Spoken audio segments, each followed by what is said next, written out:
Mr. Zuckerberg, would you be comfortable sharing with us the name of the hotel you stayed in last night? No.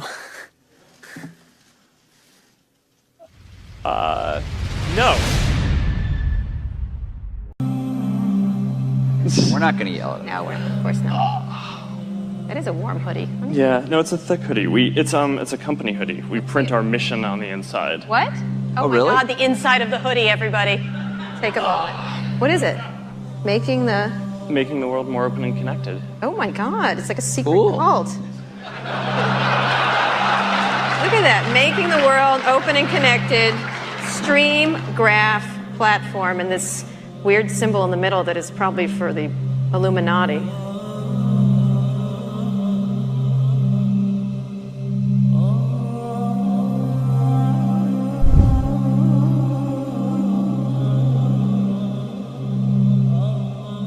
According to Department of Homeland Security reports, Facebook has replaced almost every other CIA information gathering program since it was launched in 2004. After years of secretly monitoring the public, we were astounded so many people would willingly publicize where they live, their religious and political views, an alphabetized list of all their friends' personal email addresses, phone numbers, hundreds of photos of themselves, and even status updates about what they were doing moment to moment. It is truly a dream come true for the CIA.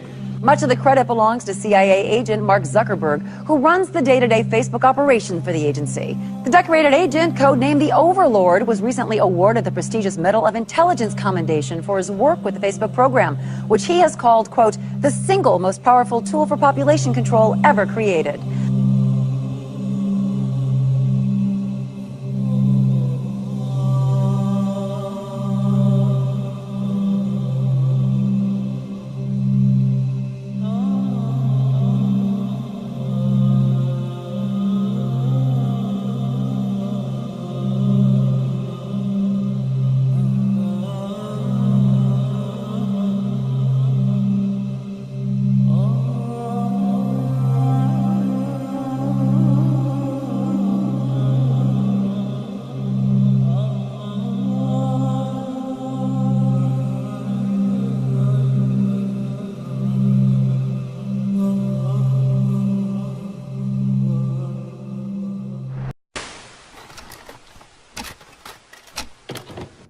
You're dealing with an addicted generation. This is a big time bomb ticking. This is no accident. Indeed, it is by design. I mean, seriously? It was my mistake.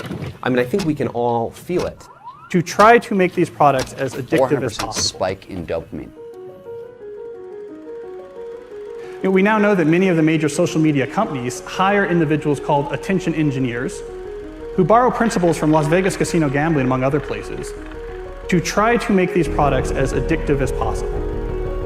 That is the desired use case of these products, is that you use it in an addictive fashion because that maximizes the profit that can be extracted from your attention and data. It literally is a point now where I think we have created tools that are ripping apart the social fabric of how society works. That is truly where we are.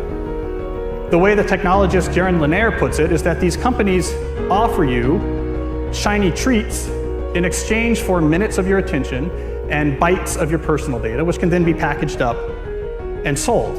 What happened is that the attention economy and this race for attention got more and more competitive.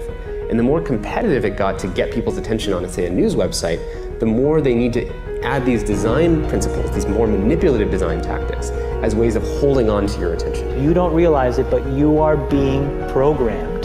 Social media tools are designed to be addictive. The actual desired use case of these tools is that you fragment your attention as much as possible throughout your waking hours. That's how these tools are designed to use. Well, we have a growing amount of research which tells us that if you spend large portions of your day in a state of fragmented attention, so large portions of your day where you're constantly breaking up your attention, take a quick glance, do a just check, and just quickly look at Instagram, that this can permanently reduce your capacity for concentration. I am especially worried about this when we look at the younger generation coming up, which is the most saturated in this technology. And it's very addictive because if you pull on the slot machine arm enough, you will win. And you never know which pull will reward you. That's an addictive behavior, and it's dopamine that is driving that addiction. So what happens with social media is Robert Sapolsky, who did the foundational research on this at Stanford, calls it the magic of maybe. When you look at your phone and maybe there's a text there and maybe there's not, and you don't know, when it shows up, that high you get, that's dopamine. It's the magic of maybe. Maybe it'll be there, maybe it won't. When it shows up, you get a 400% spike in dopamine. That is roughly the same amount of dopamine as you're getting from cocaine. It's slightly less than an extremely addictive drug like cocaine. And that's what's happening. We really care what other people think of us. So for example, when you upload a new profile photo of yourself on Facebook, that's a moment where our mind is very vulnerable to knowing what other people think of my new profile photo. And so when we get new likes on our profile photo, Facebook, knowing this, could actually message me and say, oh, you have new likes on your profile photo. And it knows that we'll be vulnerable to that moment because we all really care about when we're tagged in a photo or when we have a new profile photo. And the thing is that they control the dial, the technology companies control the dial for when and how long your profile photo shows up on other people's news feeds. So they can orchestrate it so that other people more often end up liking your profile photo over a delayed period of time, for example, so that you end up having to more frequently come back and see what the new likes are. And it's literally rewiring our brain. Even social media, the challenge is, with these terms like Facebook depression and everything. What's that? This is social media depression because whereas everyone's looking at their feed and they're comparing their lives to other people, their highlights of other people's lives. Wow. And there's actually less life satisfaction, more sadness, depression, and stuff like that. And it's interesting because if you think about things that, routinely produce a lot of dopamine, alcohol, for example, there's a drinking age, right? We have a drinking age. The alcohol releases a whole lot of dopamine. It makes you feel really, really good. We say, okay, you can have that, but you've got to wait. You've got to be 21 years old. We don't do that with social media. We're, essentially putting highly addictive drugs into the hands of kids before they have any natural defenses against them. And what you're seeing with internet addiction, with social media addiction, it's the same thing over and over. It's people trying to change their state of consciousness with a device, trying to get at the underlying neurochemical chemistry, and it's very, very addictive. And so I would say the problem with the gadgets, and they're amazing things, is that they proximately interfere with medium to long-term goals, I would say. And so I think the first thing you have to do to bring them under control is figure out what it is that their use is interfering with. It has to be something important. So you think, well, I want to do something important. Well, what is that?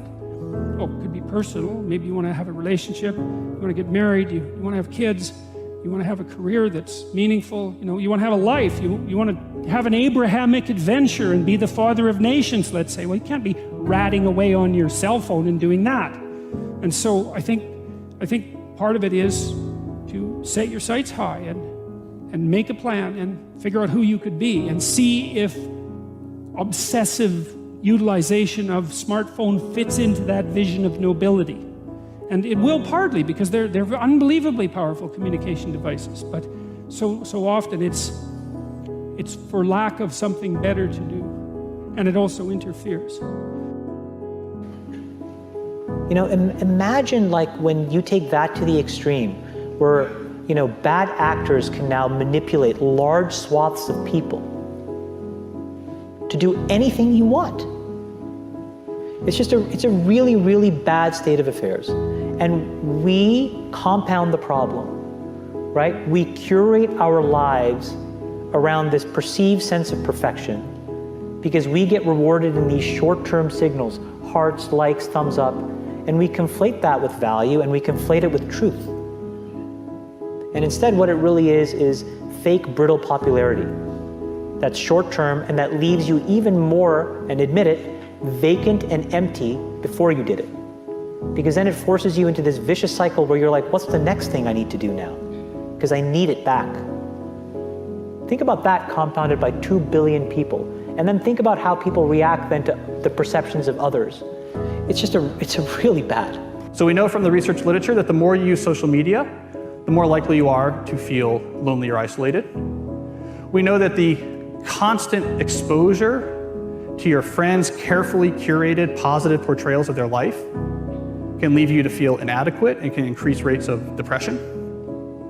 And something I think we're going to be hearing more about in the near future is that there's a fundamental mismatch between the way our brains are wired and this behavior of exposing yourself to stimuli with intermittent rewards throughout all of your waking hours. So it's one thing to spend a couple hours at the slot machine in Las Vegas, but if you bring a slot machine with you and you pull that handle all day long from when you wake up to when you go to bed, we're not wired from it.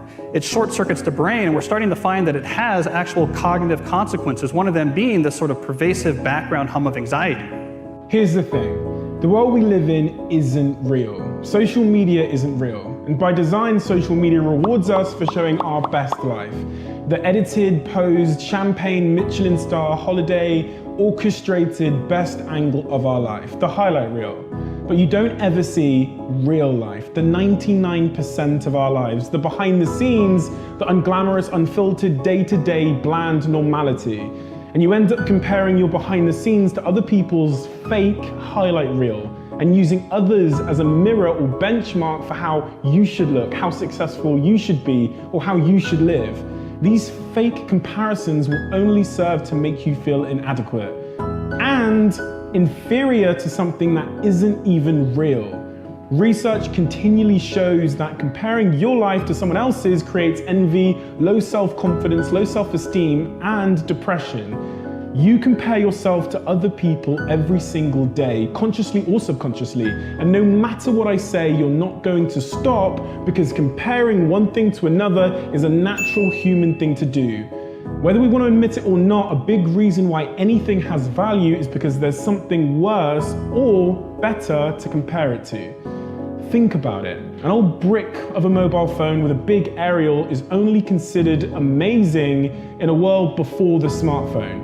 The horse and carriage is only considered a phenomenal mode of transport until the car comes along. The answer isn't to stop making comparisons, because unfortunately we can't control that. But you have to change the object of your comparison. From someone else to yourself. You have to measure yourself against yourself. And by doing this, you start at a base point where you consider yourself to be perfectly fine exactly how you are. But it also is the most effective, motivating, and healthy way to work to improve yourself. You'll become your happiest self when you stop putting pressure on yourself to be more like someone else, and when you start comparing real to real. We are in a really bad state of affairs right now, in my opinion. It is eroding the core foundations of how people behave by and between each other. And I don't have a good solution. You know, my solution is I just don't use these tools anymore. I haven't for years. It's created huge tension with my friends, huge tensions in my social circles. If you look at, like, you know, my Facebook feed, I've posted maybe 2 times in 7 years. 3 times, 5 times, it's less than 10. And it's weird, I guess I kind of just innately didn't want to get programmed. And so I just tuned it out, but I didn't confront it. And now to see what's happening, it really bums me out. Back in the 1970s and the early 80s at Xerox PARC, when Steve Jobs first went over and saw the graphical user interface, the way people talked about computers and what computers were supposed to be was a bicycle for our minds. That here we are, you take a human being and they have a certain set of capacities and capabilities. And then you give them a bicycle and they can go to all these new distances. They're empowered to go to these brand new places and to do these new things, to have these new capacities. And that's always been the philosophy of people who make technologies. How do we create bicycles for our minds to do and empower us to feel and access more? Now, when the first iPhone was introduced, it was also the philosophy of these technologies. How do we empower people to do something more? And in those days, it wasn't manipulative because there was no competition for attention. Photoshop wasn't trying to maximize how much attention it took from you. It didn't measure its success that way. And the internet overall had been in the very beginning not designed to maximize attention. It was just putting things out there, creating these message boards. It wasn't designed with this whole persuasive psychology that emerged later. The social networks are one of the biggest fitnas of this time. because they are the easiest way for your enemy to manipulate you and to take your whole attention on meaningless desires. And this is what Shaitan loves the most. Just take in mind that whenever you post something or write something which reflects immorality, a great number of people will see and read it. And when every individual sees it, there will be a sin deposited in your account. And you will be responsible for that in front of Allah subhanahu wa ta'ala. Also, when you like a post which contains immorality, this like will cause the database of that social network to push the content to a greater number of people. Now imagine how big your sin will be if you like or share those contents.